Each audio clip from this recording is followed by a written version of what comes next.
Hi, this is Little Dwarf playing games while rambling coherently into a microphone. Why? Well, just because I can. And I continue with Star Wars Knights of the Old Republic. I have arrived here at this ruin that I've seen in my vision. Revan and Malak have previously visited it. This droid is speaking a language you do not recognize. What language is that? What are you trying to say? Kind of sounds a little bit like Wookiee language, but it can't be because I know Wookiee language and I still don't understand that. Bastila, do you have any idea what the droid is saying? I think the droid is trying to communicate with us by cycling through a variety of languages. Each time it spoke, it was using a very different alien dialect. The droid can probably understand us. The only problem is it may not have been programmed with the phonemes of a language we can understand. It can reproduce any of the languages spoken by the slaves of the builders. I recognize this language. I recognize this language as well. It's an archaic variant of the Selkath dialect spoken on Manaan. But why would a droid on Dantooine be programmed to speak ancient Selkath? Communication was vital to ensure that the slaves constructed this temple according to the wishes of the builders. But you are not the slave species, neither are you of the builders. You look like the ones who came before. It must be referring to Revan. The Dark Lord and Malak likely encountered this droid when they explored these ruins. What are you? Why are you here? I am the Overseer. The builders programmed me to enforce discipline among the slaves, while this monument to the power of the Star Forge was constructed. At the project completion, all slaves were executed. I was programmed to serve should a builder return in search of the knowledge of the Star Forge. Who are these builders you keep talking about? The builders are the great masters of the galaxy, conquerors of all worlds, the rulers of an infinite empire, and the creators of the Star Forge. These builders must have been an extinct people. Though it is strange, there's no record of their existence. Even the archives of the Jedi Academy make no mention of them. In the years before the Republic, the Hutts were a dominant force in the galaxy, but they never constructed an empire. In fact, I know of no species that would fit with this information. Well, maybe the builders refers to the Sith, because the Sith are actually both a philosophy, like a religion, and a species. Like, there were alien creatures called the Sith. I don't know the specifics of that. I'm not very deep into like expanded universe of Star Wars, but I do know that there were aliens called the Sith, and then sort of their philosophy expanded into an overarching philosophy of the dark side that drew members from other species, you know, most notably humans as well. Maybe the builders refers to the Sith. I know nothing of the Sith, but they are not the builders. The builders are the builders. The empire of the builders is infinite and everlasting. None can stand against their might and the power of the Star Forge. Have you seen a builder recently? I have been here since the completion of this monument. In all this time, no builder has returned to seek information on the Star Forge. How long have you been here? My chronological circuits have marked over 10 full revolutions of the star system's outermost planet around the sun. 10 revolutions would take more than 20,000 years. If this is true, then this droid is nearly 5,000 years older than the Republic itself. There must be some mistake. There is no mistake. The builders constructed a chronological circuitry using the technology of the Star Forge itself, and my calculations are infallible. What is the Star Forge? The Star Forge is the glory of the builders, the apex of the infinite empire. It is a machine of invincible might, a tool of unstoppable conquest. But what does it do? The Starforge is the glory of the builders, the apex of their infinite empire. It is a machine of inconceivable might, a tool of unstoppable conquest. The droid is obviously not programmed with the knowledge we seek. The Starforge sounds like some type of weapon, perhaps. Though in fact, it could be anything. Well, could it have been a factory or weapons plant? Maybe. That might explain how the Sith were able to amass a fleet so quickly. But I suspect the Starforge is more powerful than a mere factory. Maybe the droid has more information we can use. It seems to respond to you. Perhaps you should ask it something else. Tell me about Revan and Malak, the ones who came here before us. The ones who came before you, the ones like you, not the builders but not the slaves, sought the knowledge of the Starforge and its origins. They proved themselves worthy. They discovered the secrets of the Starforge locked beyond the sealed doors, behind me, but there was another who failed to unlock the secrets, and paid the ultimate price. The droid must be talking about poor Nemo. The Council sent him here to investigate, and it cost him his life. Did you kill that Jedi over there? I am not programmed for combat. I did not harm the one who failed. The Temple's own protections will destroy those who seek the knowledge of the Starforge, if they are deemed unworthy. How can I prove myself worthy? See the proving grounds to the east and the west. Within them, those who understand the will of the builders can unlock the secrets and open the doors. But those who fail will be destroyed by the power of the temple itself. More than this, I am not programmed to say. Revan and Malak unlocked the sealed door and uncovered the secrets of the Starforge. Now Malak is using the Starforge to fuel his conquest of the Republic. We have to find out what they uncovered. We have to find a way to unseal these doors to learn more about the Starforge. The Republic is depending on us. Okay, Nemo's remains.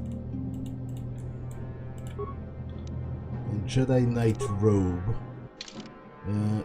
which is probably better than my Jedi robe, and defense bonus 2. Indeed it is. What? Yes? That's pretty swell.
Time to rumble.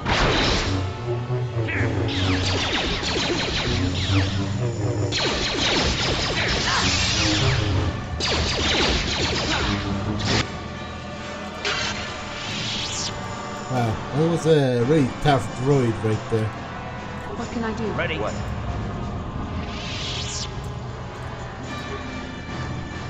This ancient computer hums and throbs as you approach it.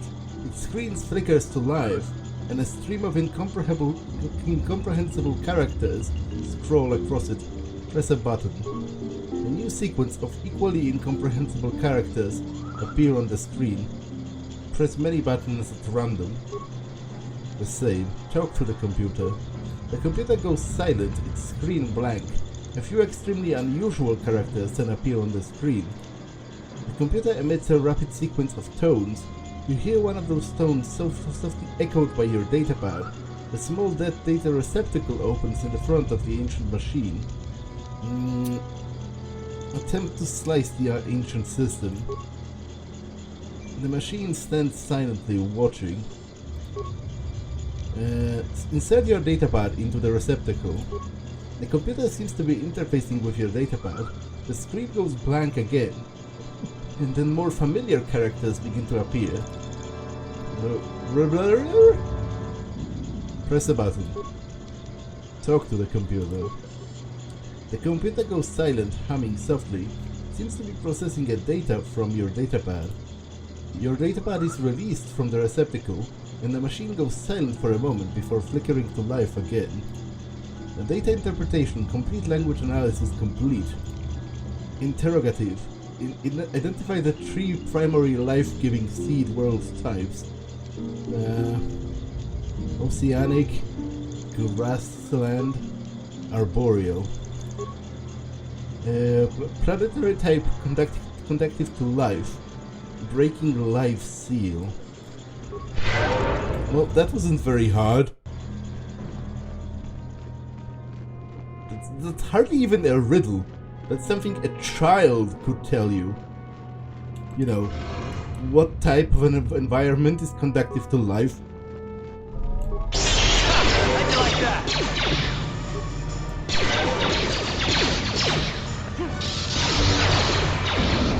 What can I do?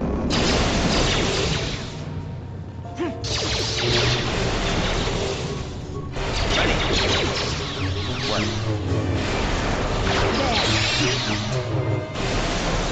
You shall fall.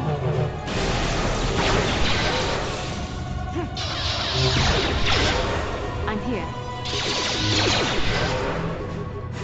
Yes.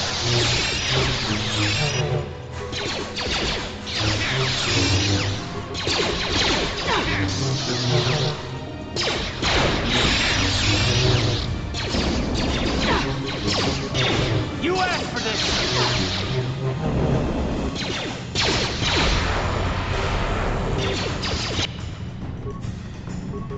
Yeah, wasn't expecting that. Down you go! To be honest, it's a bit of a problem. You asked for this! You asked for this! What can I do?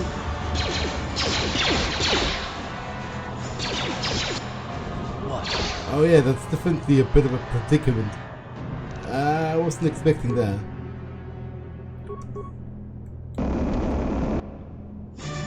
Really?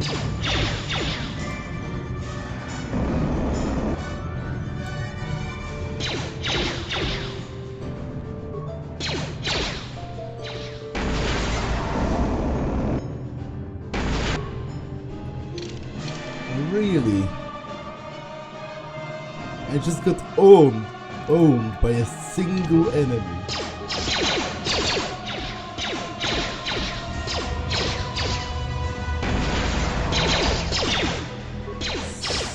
Pretty embarrassing.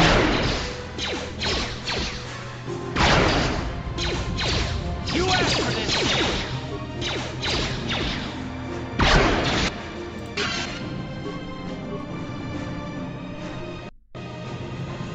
Yes? Yes? What? Sure. I'm here. Ready? Sure.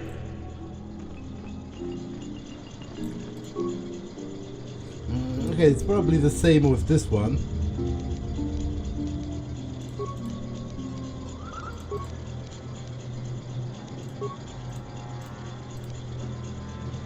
Identify 3 primary death-giving seed world types. Desert, volcanic, barren. Planetary type conductive to death, breaking death seal. Yeah, again, this is something a child could tell you. Yes? What? What?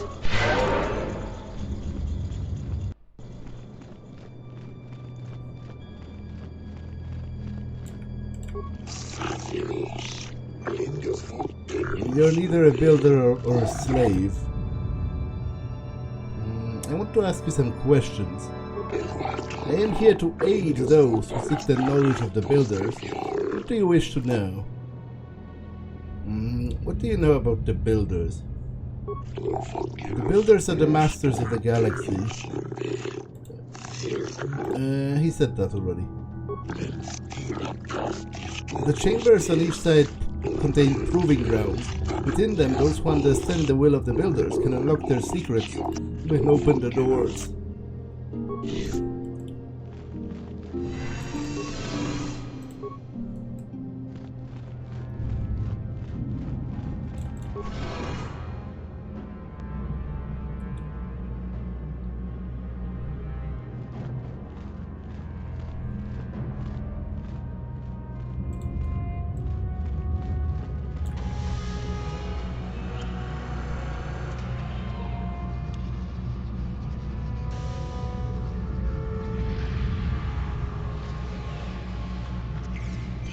This must be what Revan and Malak found when they entered this temple. This must be where their journey down the dark side began. What are you talking about? This is a map. Some sort of intergalactic navigational chart. Revan and Malak must have used this to lead them to the Starforge. We could use this map to follow their path and find the Starforge ourselves. But we must be wary. They may have laid traps or concealed what they found. So what is the Starforge exactly? I don't know, but Revan and Malak were very interested in finding it. It must be a tool of some type, or maybe a weapon. Perhaps the Council can tell us more, but I think this map might be the key to finding the Starforge, whatever it is. See this world here? This looks like Korriban, a Sith world. And if that's Korriban, then this is Kashyyyk, and Dantooine, and here's Manan, but there are pieces missing. Incomplete hyperspace coordinates, corrupted data, and there doesn't seem to be anything indicating where the Starforge itself might be. Perhaps these worlds have more clues. I was thinking that too. This map can't take us to the Starforge, but I know that Revan and Malak visited Korriban at least once. Perhaps they discovered something more there. They may have found something on each of the other worlds that completed this map. Maybe if we find all the pieces, they'll lead us to the Starforge. And some way to destroy it. That sounds like quite a supposition. What if you're wrong? What if I'm right? We can't ignore this. Finding the Starforge might very well be the key to defeating the Sith. We must inform the Council of what we've discovered. They must decide our next course of action, though I suspect our task has only just begun.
You like that?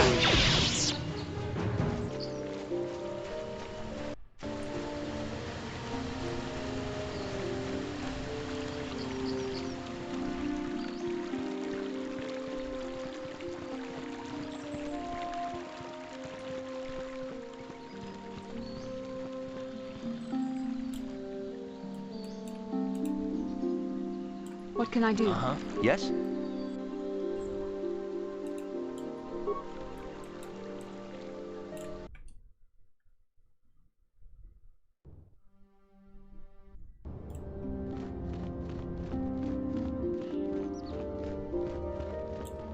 I do not know what the Council has in store for me, but I will trust in the Force and the way of the Jedi to help me through whatever is to come.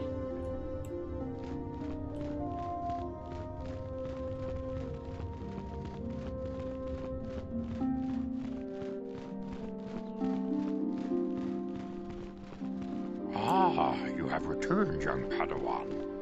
Have you discovered what it was that Revan and Malak sought in those ruins? We found an incomplete star map and mentions of something called the Star Forge. This news of a Star Forge is disturbing. Action is required, but we must not do so in haste. We must discuss recent events in light of this new information. We should consult the Jedi archives to see if there's any mention of the Star Forge and what it might do. We must learn why Revan and Malak sought it out. Return to your ship with Bastila, and we will summon you when we are done. Padawan, you have done well in discovering the star map hidden within the ancient ruins. But there is more you must do in the battle against Malak and the Sith. We Jedi know victory over the Sith will not come through martial might. The Council has a mission for you, Padawan. I've consulted our vast archives in an effort to discover the nature of this Star Forge, but all my efforts have been in vain. Still, the Council are in agreement. The Star Forge must be found. Revan and Malak sought it out when they began their tragic fall. The Star Forge is surely a powerful tool of the dark side. The star map in the ruins showed you 4 planets, but it was incomplete. It did not show the location of the Star Forge itself. We believe there may be similar star maps on other planets. Each star map is likely a small piece of a larger puzzle. Find the star maps on Kashyyyk, Dantooine, Manan, and Korriban, and we believe they will lead you to the Star Forge.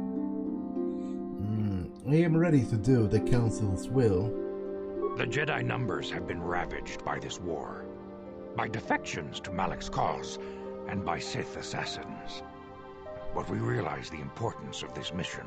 Yet if we send a company of Jedi Knights with you, we would surely draw the full attention of Malak and the Sith, dooming your efforts to failure. So am I to undertake this task alone? Secrecy is our best defense against the Sith. But it would be foolish to send you on this quest without someone to aid you, young Padawan. Bastila will accompany you, for there is a powerful connection between you two. A connection that might be the key to unraveling the mysteries uncovered by Revan. And Juhani has also asked to accompany you. After long deliberation, we have granted her request. Juhani nearly fell to the dark side. Perhaps her presence will serve as a reminder to you of the dangers of that path. There are others I want to join me. Of course, those who aided you on Taris will also come. They possess skills you may find useful in your quest. Remember that secrecy and discretion are paramount to your success. You will not be able to hide the fact that you are a Jedi, nor should you. But the true nature of your mission must not reach Malak's ears. You may return here at any time. Dantooine will be a sanctuary for you, a safe haven. Here you can find supplies and whatever advice or other aid we may give you. You can count on me. I will not fail. You can leave whenever you wish. The sooner the better. The longer you wait, the stronger Malak becomes. But first, a warning, young Padawan. The lure of the dark side is difficult to resist. I fear this quest to find the Star Forge could lead you down an all-too familiar path. The fate of the galaxy is in your hands, young Padawan. We pray you are up to the challenge. May the Force be with you. Okay, I might go. There's nothing else to do here on Dantooine.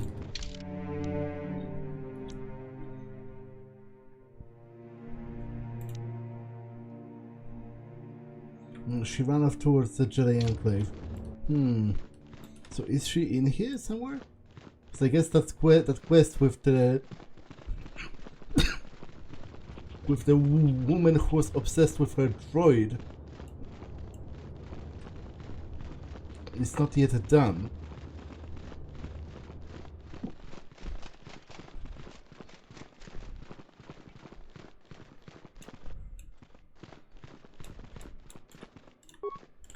What do you want? Now, Samt, don't be so rude. If it wasn't for this young Jedi, we wouldn't have met. I took the loss of my droid much too hard. I feel I must apologize.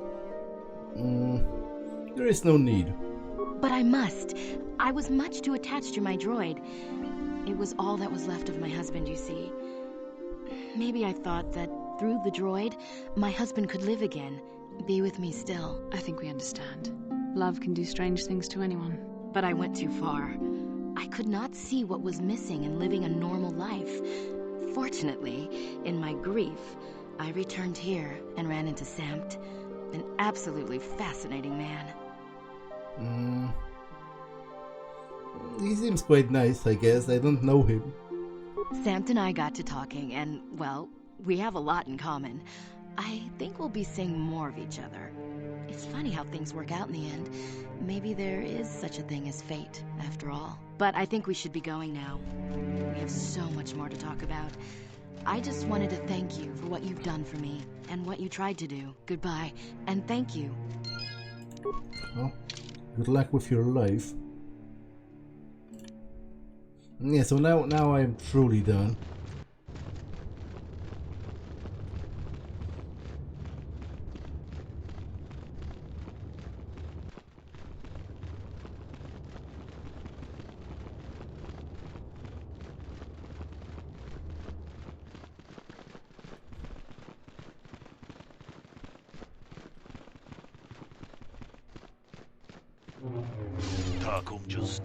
Padawan, a word, if I may.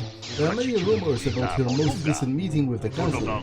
There is talk that they are taking Sith, sending you on a mission to help us against Malak and the Sith.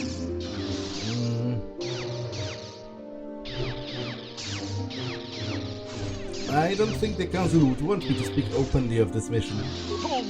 Please understand that I am not asking you to reveal anything to endanger the Order or the Republic.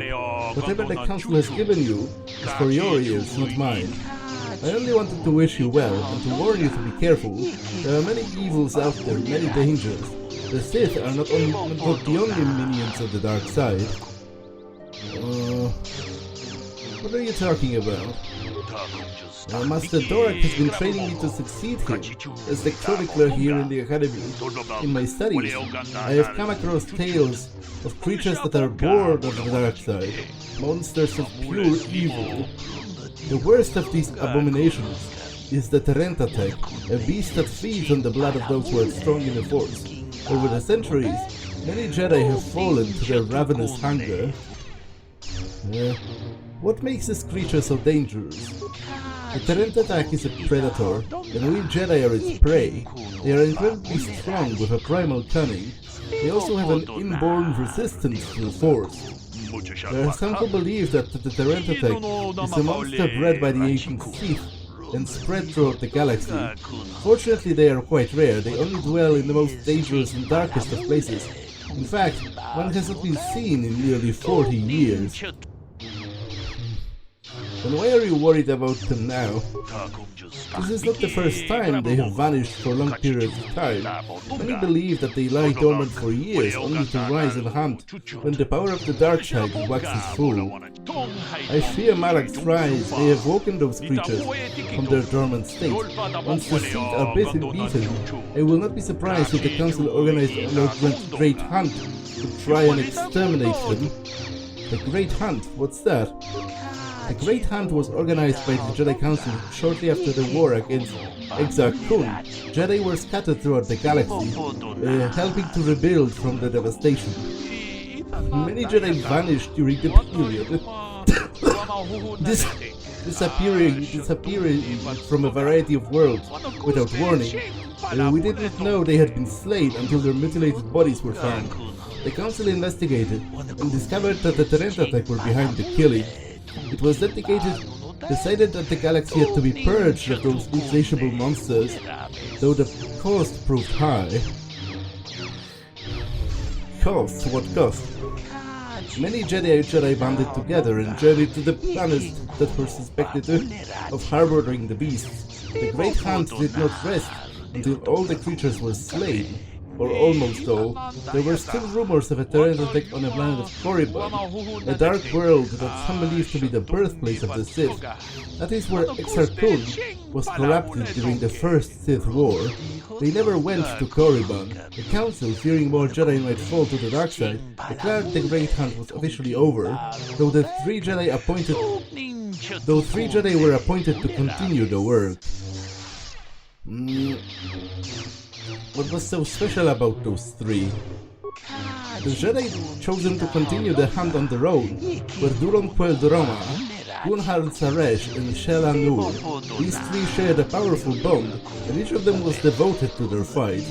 The Council felt that together they would be able to defeat any Terran attack that they found, and by supporting each other they could resist the temptations of Korriban and the lure of the dark side. But none of those 3 survived. Their master felt them become one with the Force when they left this world. He believed that they were slain by one of the monsters that they fought. The Council felt it was too dangerous to send anyone in search of their remains, so their exact fate is unknown, but let their death serve as a warning to you, Padawan. Oh, thanks for the warning, I'll be careful. A final warning as you go, Padawan. Do not underestimate the Terran attack. If you do, you may suffer the same fate as those who disappeared after the Great Hunt. That was a very long-winded story.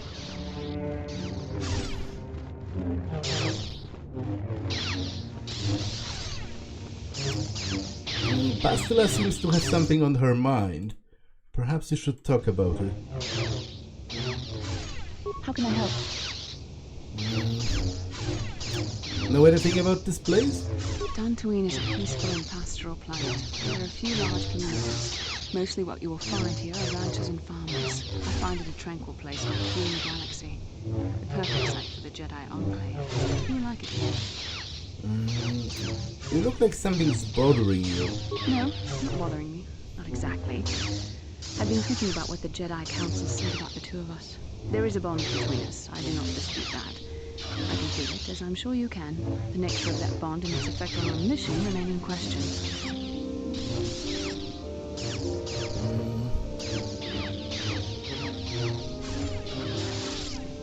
I think you're interested in more than just the bond between us. Please. I'm a Jedi. Such feelings, such attractions are rather beneath me, quite frankly. I admit I find you intriguing. I find your command of the Force intriguing, but my interest in you is purely academic. Surely you can understand why. Our fates are strongly connected. So connected that a literal bond has been forged between us. I saw your service records when you transferred aboard the Ender Spire, but nothing beyond that. I know very little about you. I'd like to ask you some questions, given our relationship. Okay, I'll answer. Don't worry, these are simple questions, nothing too intrusive. First, what kind of background do you have? I was a scout. The fleet recruited me for my skills. Good. On which planet were you born? Deralia in a remote system. Why? Excellent. Your current ages? Wasn't all of this in my service records? Yes. The truth is, I was studying how you responded to my questions. Your reactions helped me judge you. This was a test for me to learn more about your character. And what did you find out? You were honest, which is good. And you treated this as a serious matter, which it is. This bond we share will shape both our destinies. It is not to be taken lightly. But I imagine you've had enough questions for a while. So many things have happened to you since Taris. Probably a lot for you to absorb. We can speak again later, after you've had time to think about all this.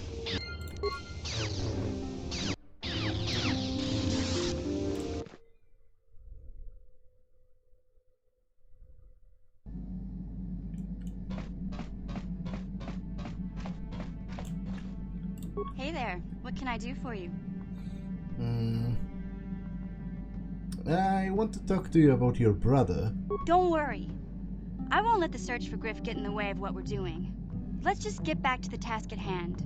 Is there anything else I can help you with? Well, nothing, never mind. Okay, have it your way. You can practice playing Pazak with her, but there's not much point. It's not such a complicated game as to make that necessary. I do have a bajillion lightsaber crystals. So let's take a look at the attack +1, damage +1, and stun 25%. It's pretty great actually. Damage special 1d6. Okay, I'll equip this for that, and this for my lightsaber. And then for Bastillas, I'll equip... Oh, I can't equip 2 of those. Okay, but still, that's +1 attack and +1 damage. And that's Juhani's.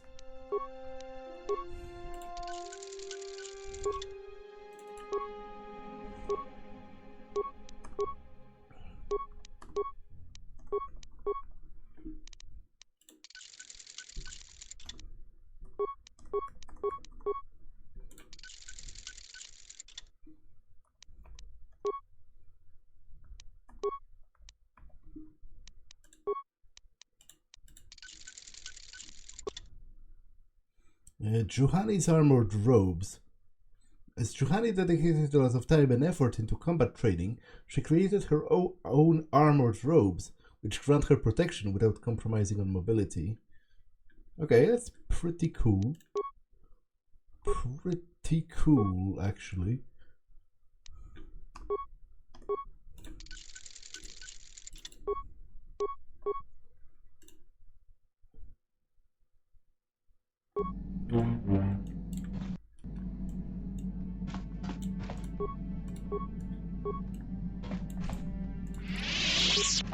Yeah, what do you want? Know anything about this world?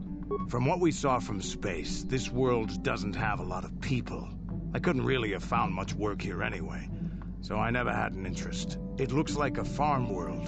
The Republic has thousands of these places. Ones that get by farming crops and hunting herds of native beasts. But I might have underestimated this place. It seems to be more than I thought. Do you have anything else you want to ask? Have any stimulants? Stimulants make a warrior out of even the weakest human. Here's a stamina-boosting stimulant to help you get tougher. There anything else you need? I was wondering if you had any interesting stories. You want to hear tales of my exploits? Of the wars I've seen and fought, the enemies I've seen die by my hand? Sure, I'll humor you. My name's Canderous, of the Mandalorian clan Ordo. I've been fighting across the galaxy for 40 of your years. For my people, it is the honor and glory of battle that rules us. It's through combat that we prove our worth, gain renown, and make our fortunes. The Mandalorians destroy worlds for honor. Win or lose, as long as the fight is worthy, then honor is gained. The glory at having triumphed over impossible odds is what drives us. If there's nothing at stake, your possessions, your life, your world, then the battle's meaningless. We Mandalore take everything we are and throw it into battle. It's the true test of yourself. The battle against death, against oblivion. You seek death? All life dies eventually. A true warrior is one who can beat it down whenever it raises its head. But times have changed now. The Mandalore clans have been scattered across the Outer Rim. The Republic is in decline, and the Sith Empire rises to take its place. The clans as they were aren't a threat, but the galaxy still fears us. People think we war out of spite or bloodlust. They don't understand, and fear that. We only wanted the challenge of the battle, and glory from it, win or lose. And we lost. But now I have no real challenges. Crushing Davik's enemies and the pathetic gangs in the lower city of Taris could not be considered the most glorious of tasks. When I think of the battles I've fought, the thousands I've killed, the worlds I've burned, I weep for my past. We will never again speak of this. We've got work to do, so let's get to it. Yeah, what do you want? Do you know... okay, we can't talk anymore. Your choice. I'm here if you want something done right.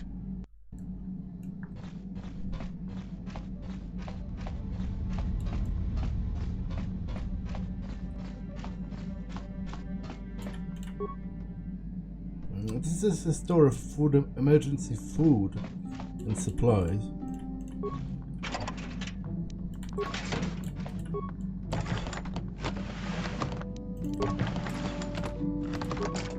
This appears to be some kind of a hidden smuggling compartment.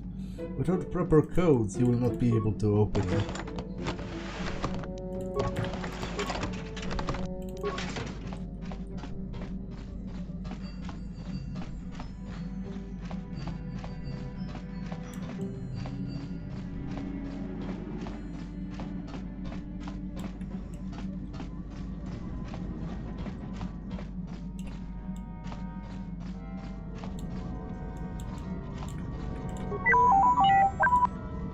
Can you construct a programming spike? You can.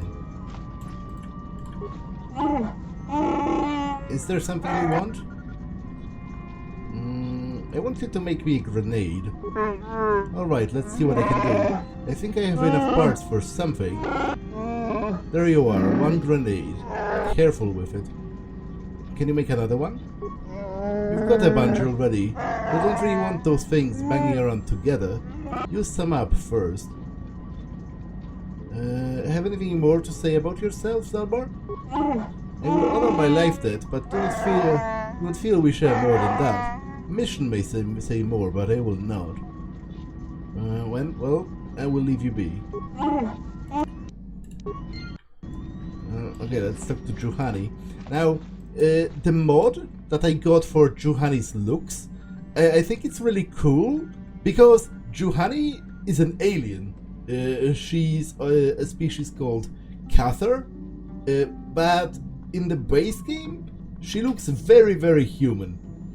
Like, there's only some, vague suggestions in how her face looks that speaks to her not being human. But here, she has, like, actual fur,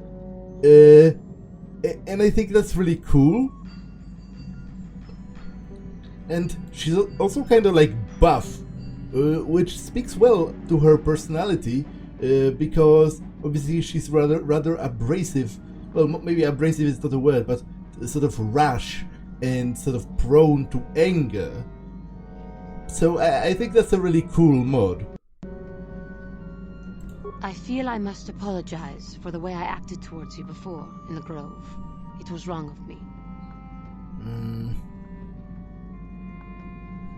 Well, your thought of the dark side had consumed you.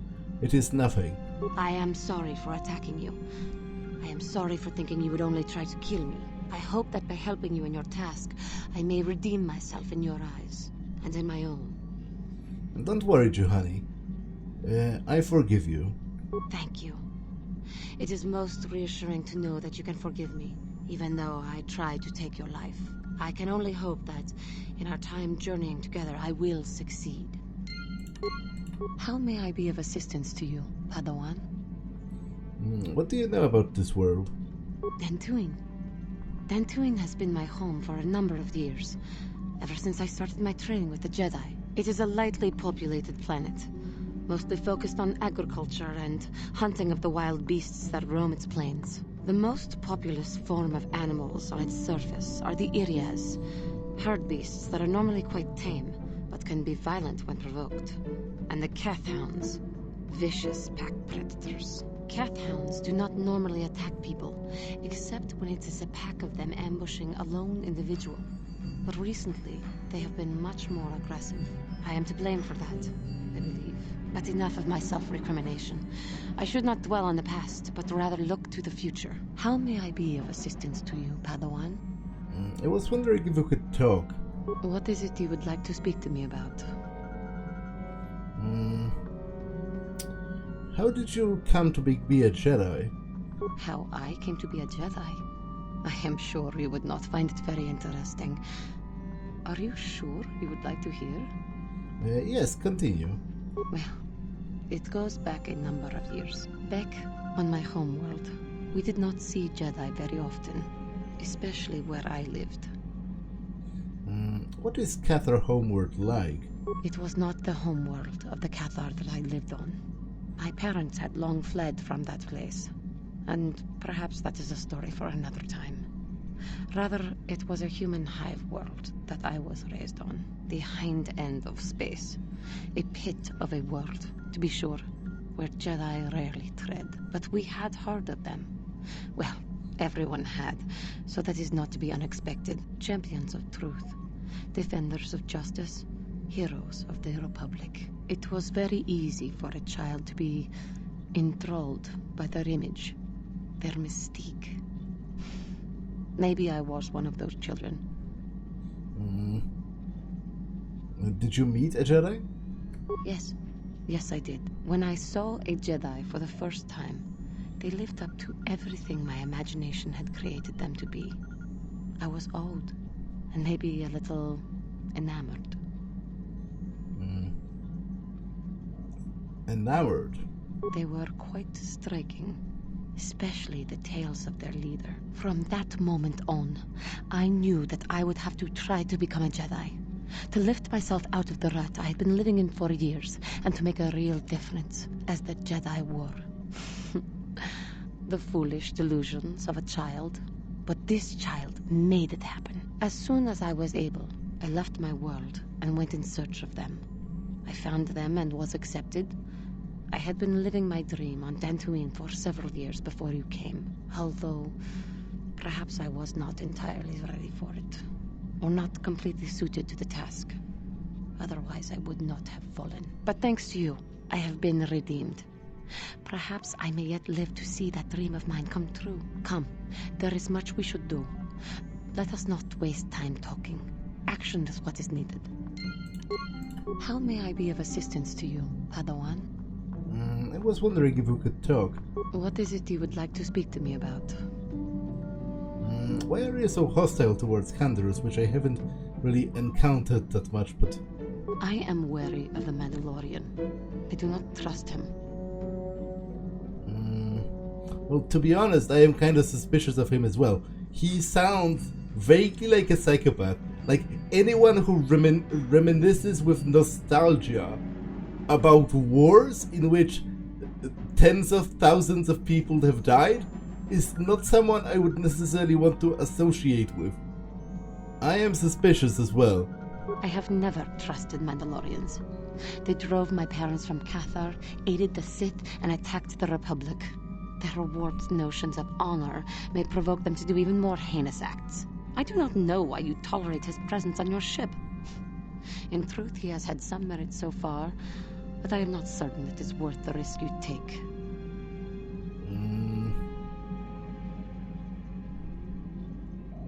Well, he has kind of proven himself. His kind may prove to be a danger to the galaxy again, but this man himself has proven acceptable so far. Merely keep your distance from him and watch him, so that he does not betray us. Have you spoken to him? Spoken to him? No, I could not. Mandalorians are vicious of temper and easily provoked. I would not want to tempt his wrath.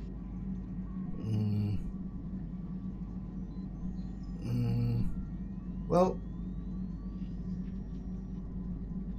we do not really need internal conflict. I would prefer to solve that myself.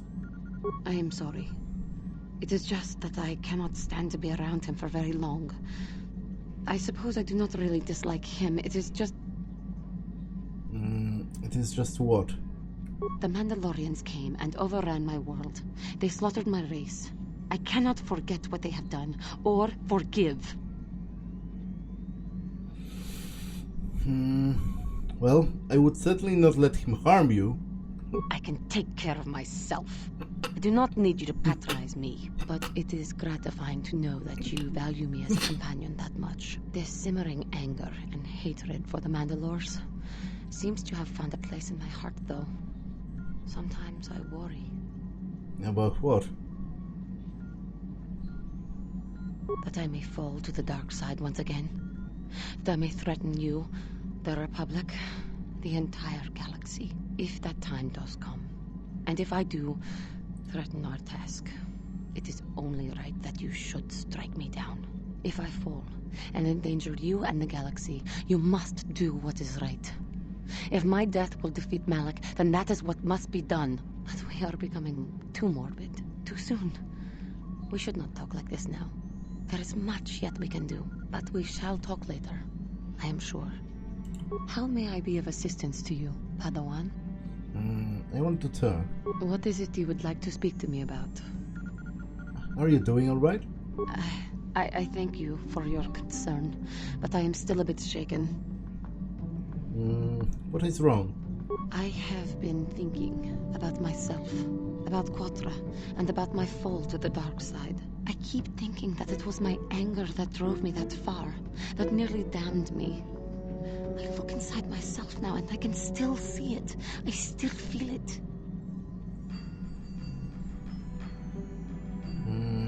Perhaps you just need more time. More time would do me good. Time to distance myself from that anger. I think that is why the Council agreed to send me with you. They think, perhaps, that in your company, I will be able to free myself from it. If I see you begin to slip back, I will intervene. I thank you for your concern and your acceptance. I will strive to prove that I am worthy of your company and trust.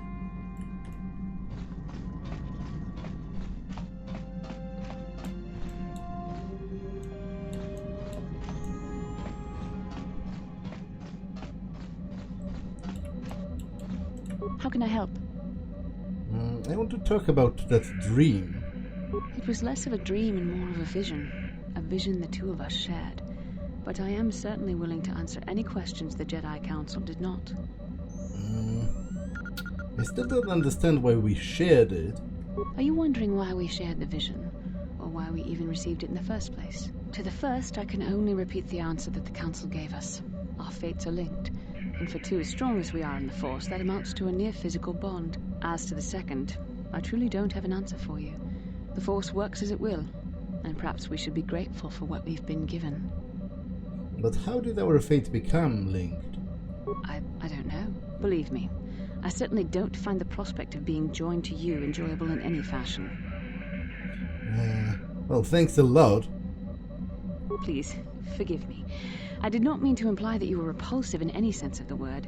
That we shared something so personal is just not something I'm used to. I have another question. What would you like to know? Why did we dream of Malak and Revan? Perhaps because we desired to. Perhaps because they came to this planet and were strong enough in the Force to leave a trace. What do you mean by trace? They did something important here. Of that, I am certain. It may be simply that we are sensitive to that event, or it may not. We dreamed about Revan and Malak either because we were meant to, or because we needed to. There is no other way to look at it. What do you think they were doing? I have no idea. It was obviously important, however. That is why we must investigate this further. As you wish. We really should return our thoughts to business anyway. How can I help? You have something you want to ask me? I do. How did you know?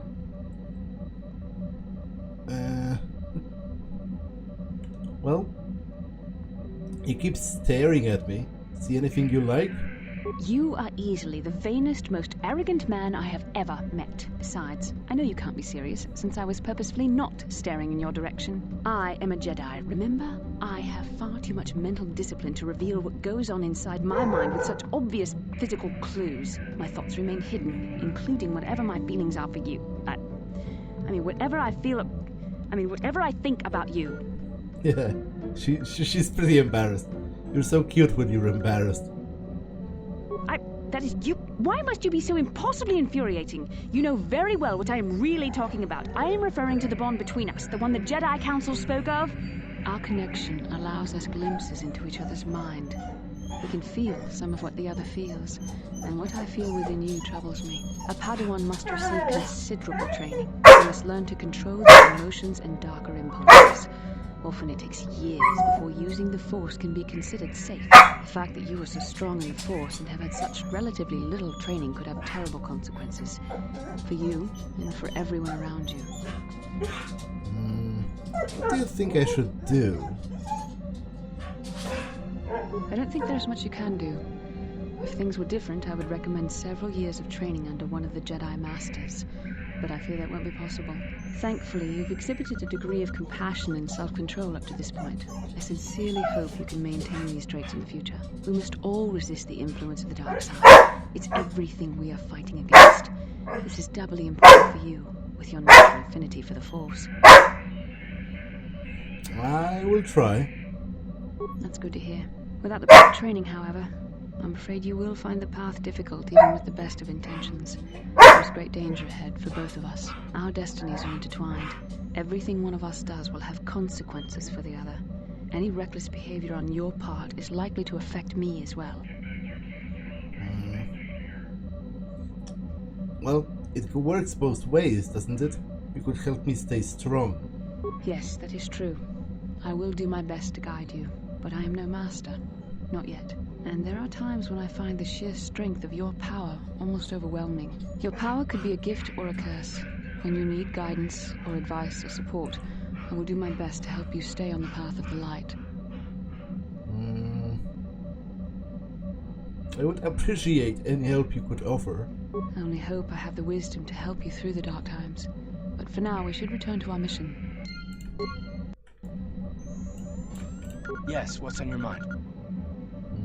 I want to continue our discussion from before. I thought I said I don't want to talk about it anymore. Don't you think you'd feel better if we discussed it? Not particularly. I guess it wouldn't hurt exactly either, though I don't know why you're so interested. When I think of all the men who betrayed us, the one that stands out above all of them is the one that I respected the most. Saul. That name sounds familiar. With good reason. Admiral Saul Kareth is the commander of the entire Sith fleet. He's half the reason Malak has done so well in the war. Saul was my commanding officer back when the Mandalorian Wars first began. He taught me everything about being a soldier, and I looked up to him. Saul approached me before he left. He talked to me about how the Republic was on the losing side and about how I should start thinking of my survival. I know now that he was trying to recruit me into the Sith, but I couldn't have conceived of it back then. I argued with him and he got angry and he left. I never saw him again. You didn't think he was who he would betray the Republic? Saul was my mentor. He led us to so many victories against the Mandalorians. I mean, even when things looked to be at their worst, I couldn't conceive of it. He couldn't be serious. I was wrong, of course. He not only left us for the Sith, he gave them the codes to bypass our scanners. I remember waking up as the first of the Sith bombers snuck past our defenses and began destroying half of our docked ships. I knew right away what had happened. I mean, I could have stopped him. I could have stopped it all. So you blame yourself for trusting your friend?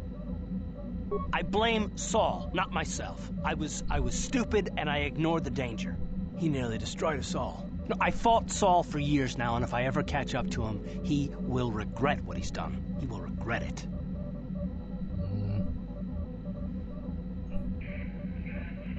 Well, I'd probably do the same thing in your shoes.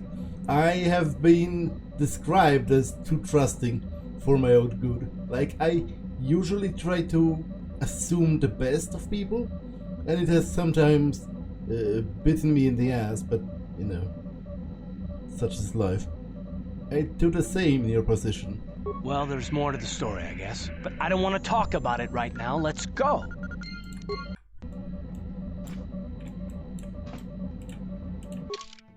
Okay. I am here.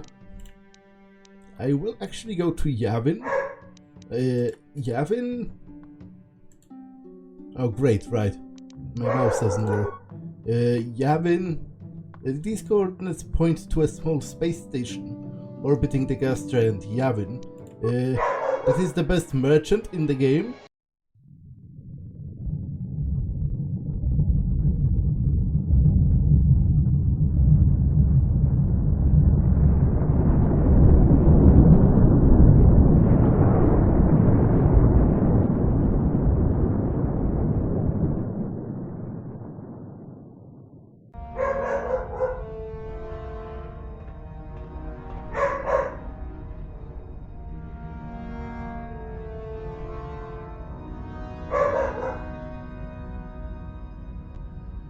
Lord Malak, the Star Forge is operating at 200% capacity, far beyond our expectations. I am more interested in the young Jedi Bastila and her battle meditation.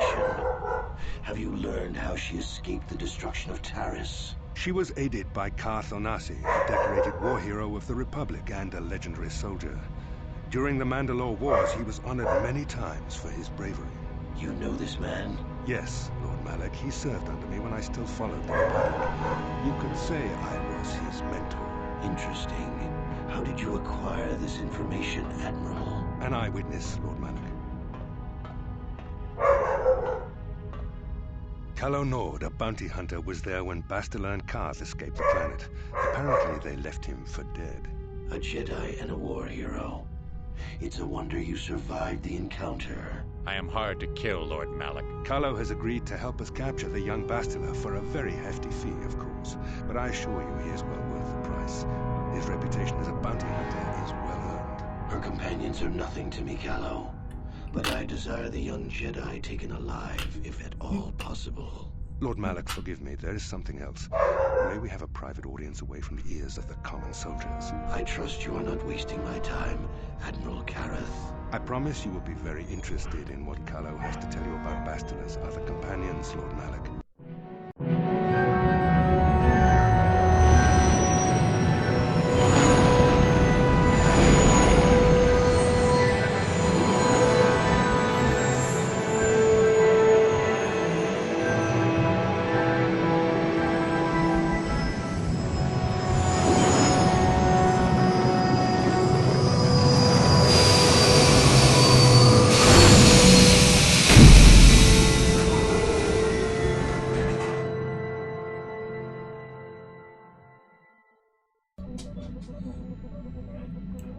For a second, there were 2 carts and 2 Bastilas.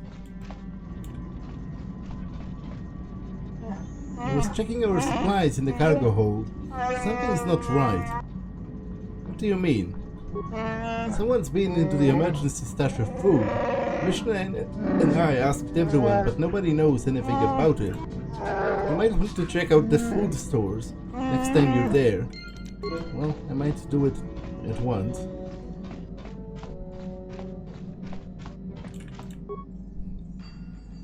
Strangely, the food storage seems to have been disturbed. No one in the party would have done this, so there must be some other explanation.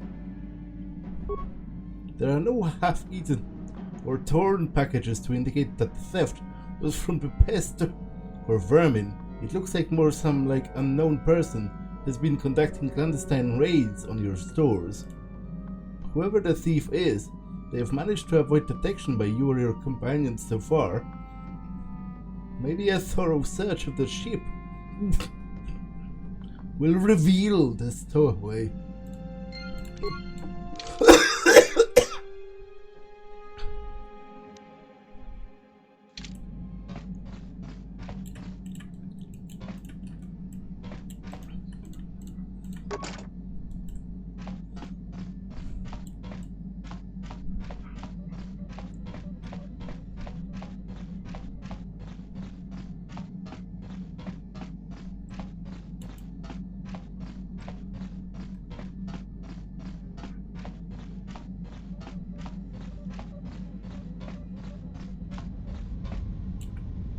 You think you hear the soft patter of footsteps behind you.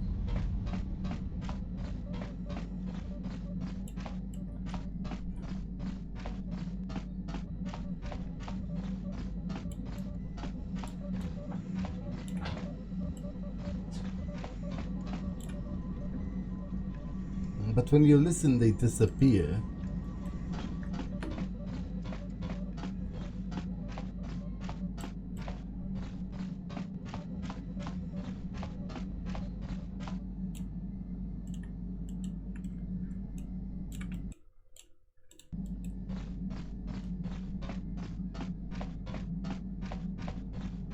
You hear the echo of footsteps coming from the direction of the cargo hold.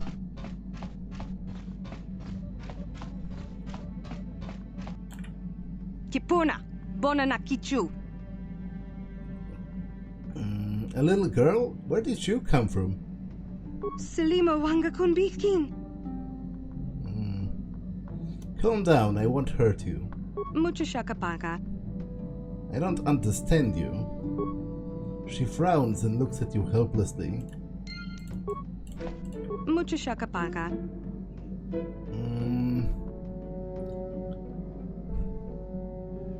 Can you tell me your name? The girl looks at you oddly, puzzled. Point to yourself. My name is Navadrol, and you? Muchashakapaga. She points to her shelf. To herself. Sasha. Your name is Sasha, right? Muchashakapaga. She nods.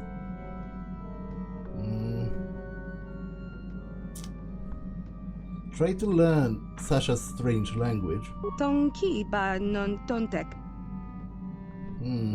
Many of the words you're speaking are Mandalorian. Kipuna. Bonana kichu. Mandalori, that's your word for Mandalorian? So you do know of them. Selima wanga kunbitkin. I can understand Mandalorian, but your words are all mixed up. The girl obviously doesn't understand. How did you get on the ship? Looks at you quizzically, not understanding.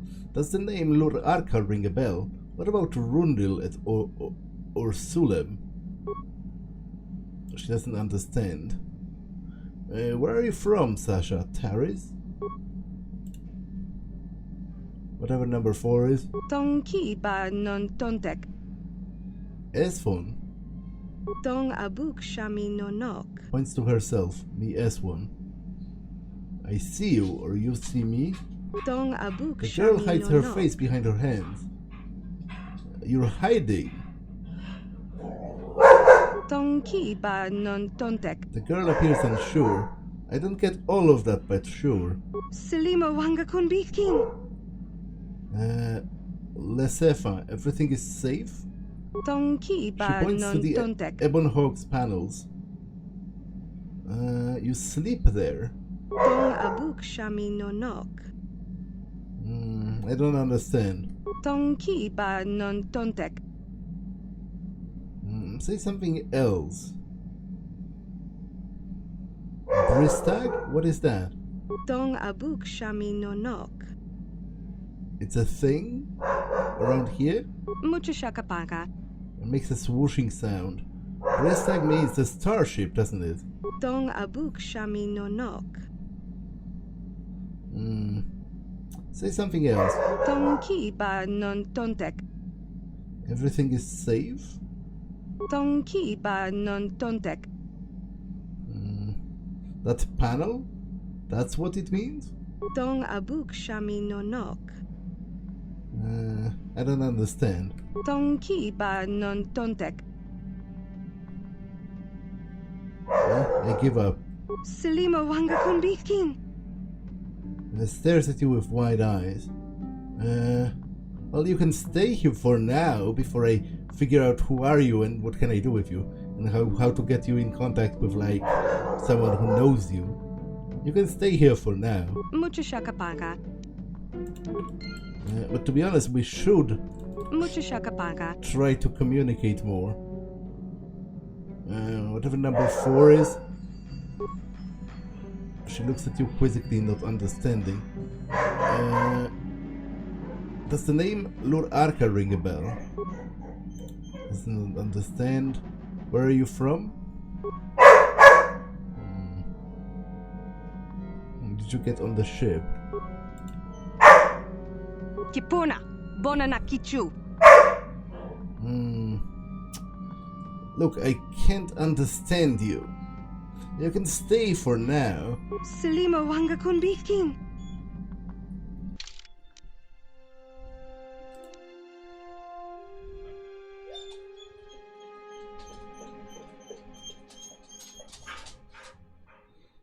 It might be possible to try talking to her. Yeah, that's what I'm trying to do. Muchashakapaga.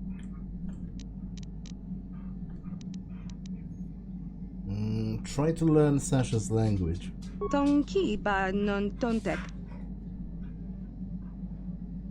Safe? Is that it? Tonki ba She non points to tontek. one of the service panels. That panel? Kipuna. Bonana kichu. That panel, all of this is your home. Lesfa means home. Kipuna. She smiles. You're hiding in this starship. It's your home. I understand.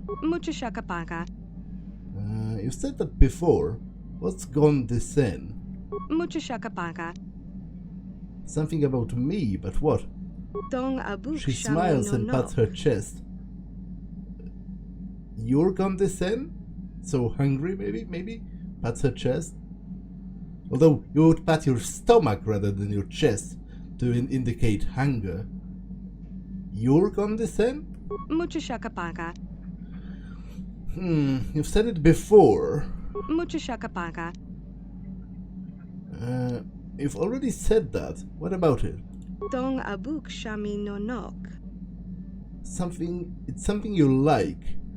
Gondesen means you like it. You like me, I understand.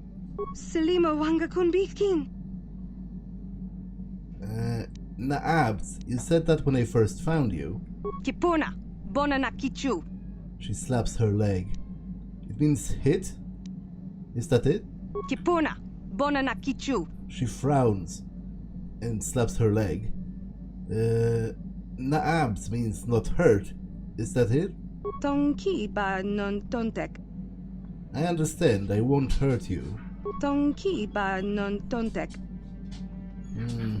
Yum. What kind of word is that? It's part of a ship? A room? She mimics an act that looks like chewing something. To chew? To bite? I don't get it.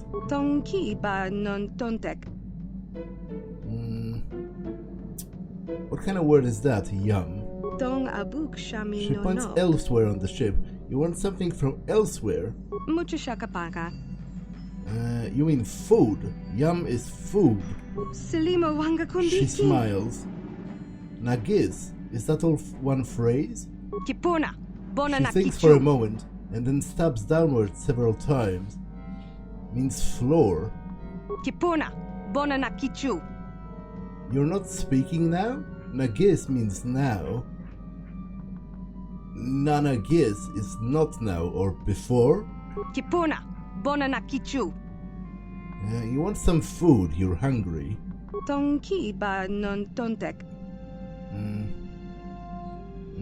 Tabbed you? What do you mean? You want to tell me a story about what?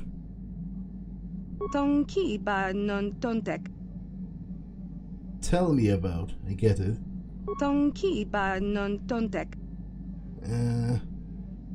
You want to know about me, do you? Communicate with Sasha in her language.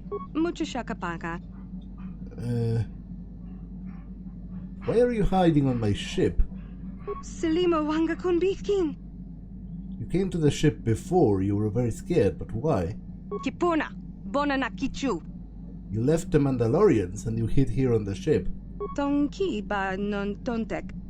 You don't want to leave. The Ebon Hawk is your home.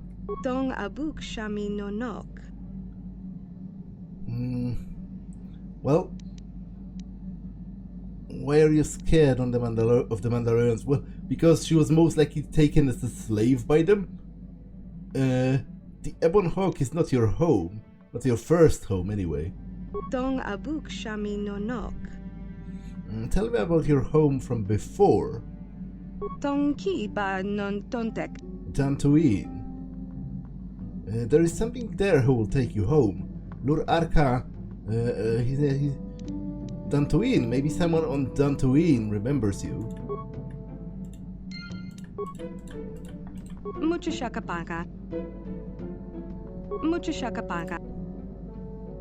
There is someone there who will take you home.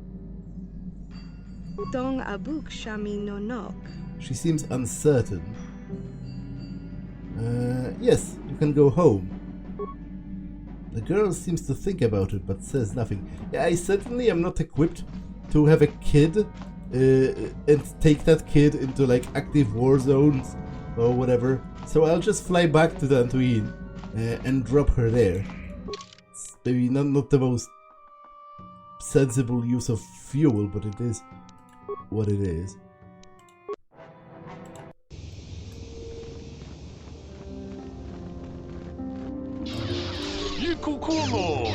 May take you a moment of your time for a question. Go ahead. I represent a human of Dantooine by the name of Undur of Sulan. His ranch has had considerable difficulty with Mandalorian raiders for many years.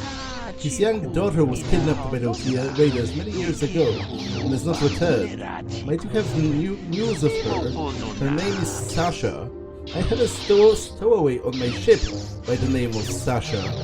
This is the most exciting news, Sentient. Are you certain of this? You can come on board and see her if you like. I do not make a habit to board vessels of strange humans, but I might make an exception this once. Are you certain the human is Sasha? I am. She only speaks a smattering of Mandalorian, but I was able to figure it out. You have convinced me, Sentient, that your stowaway is indeed the one I seek. Would you allow me to see her? Certainly. I'll bring you onto my ship. Let us go there now. I am most anxious to see her.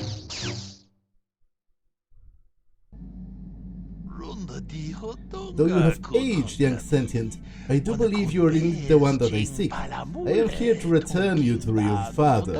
I see that Navadrol was correct about your linguistic difficulties. I am positive that your parents can assist you with that.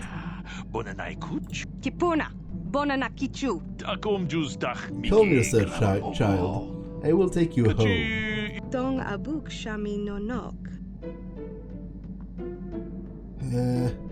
Ruz arkana bads. Nogisen lesvash, Sasha. Tongki ba non tontek. Selima wanga konbikin. Thank you for your assistance, Sentient. I am sure the girl's parents will be most appreciative of your efforts. Yeah, good luck with your life. And I am off back to Yavin.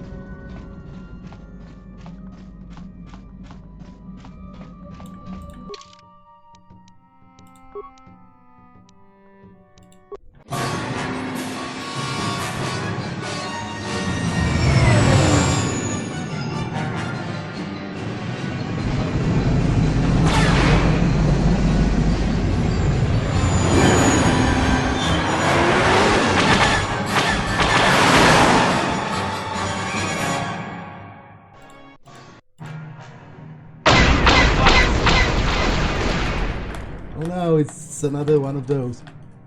My mouse still isn't working all that great.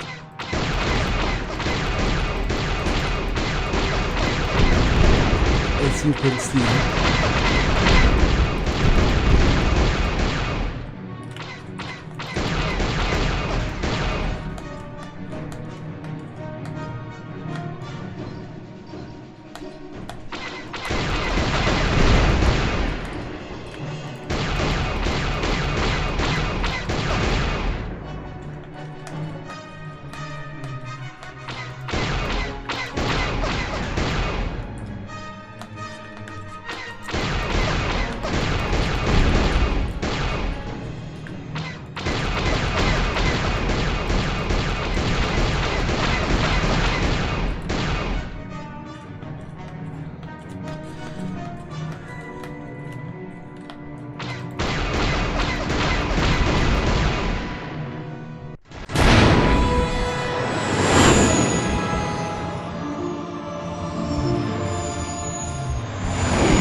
What can I do?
Okay, I will explore this next time, because this episode has been more than long enough. It's just that that girl cropped up at the last moment. So, that's all for this one, and I will see you in the next one. Bye!